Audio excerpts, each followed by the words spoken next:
So coding regions can be separated from the non-coding regions or the introns.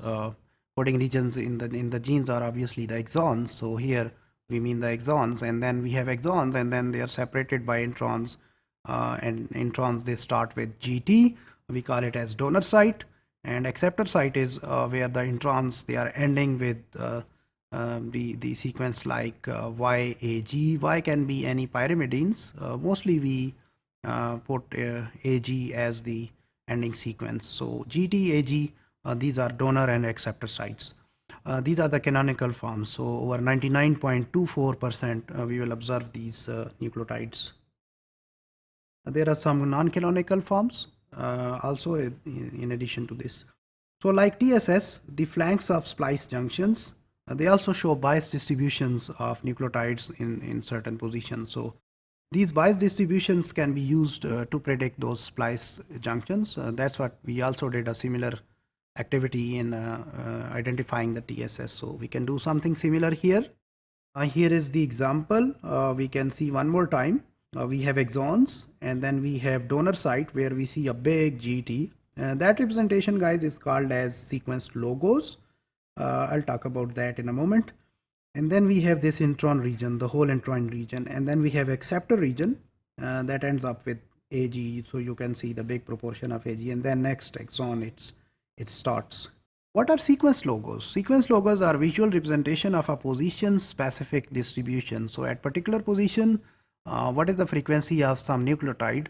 If the frequency is more the frequency is, more big it will be.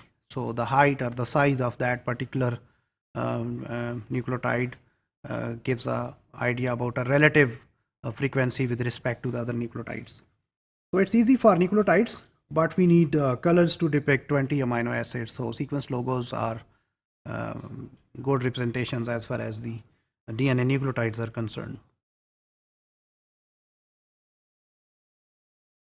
And proportions of each nucleotide are in relation to their observed frequency.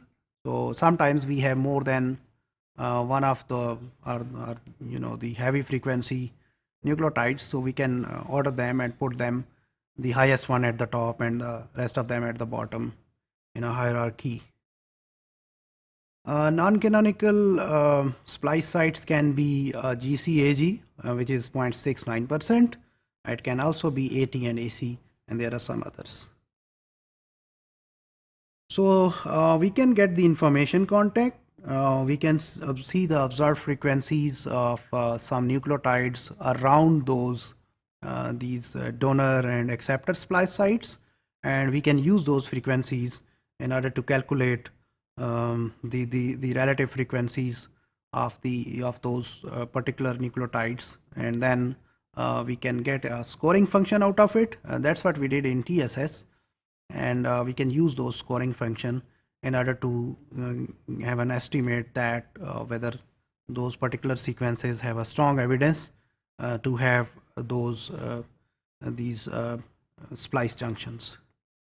So here is the acceptor site distributions. So if we look into the acceptor sites, we say that position number -2 and -1 are the places where this acceptor site is there. So as we see, the frequencies over here are 100%. It's A and it's G over here. So AG is predicted.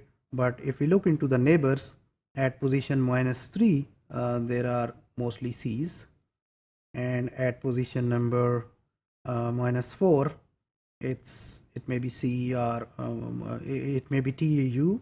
In case of DNA, it's T, or in case of RNA, if you are comparing, it's U. So they both of them, they are comparable, but C is mostly present.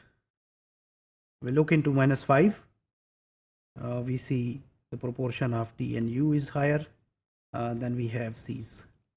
So same way as we did in the TSS, we can have those frequency distributions. Look into the donor sites. We have G's here and we have T's here, or U's here. We label them as 1 and 2, and then at different positions which are neighboring to them. So in this way we can open up our window. We can include like 10 or 15 different neighboring positions. Here are the dominant ones. So we can come up with a model. So here we can plot the frequencies of those nucleotides, and we can score the segment as a candidate, donor, or whatever acceptor site by using this relation, where we can take their frequencies from these frequency tables, and we divide that with their expected frequency, and then we take a log score, and stronger the values, stronger is the evidence that we have predicted a donor or acceptor site. So like TSS, the flanks of splice junctions, they also show the bias distributions of nucleotides, and these distributions can be used for their prediction.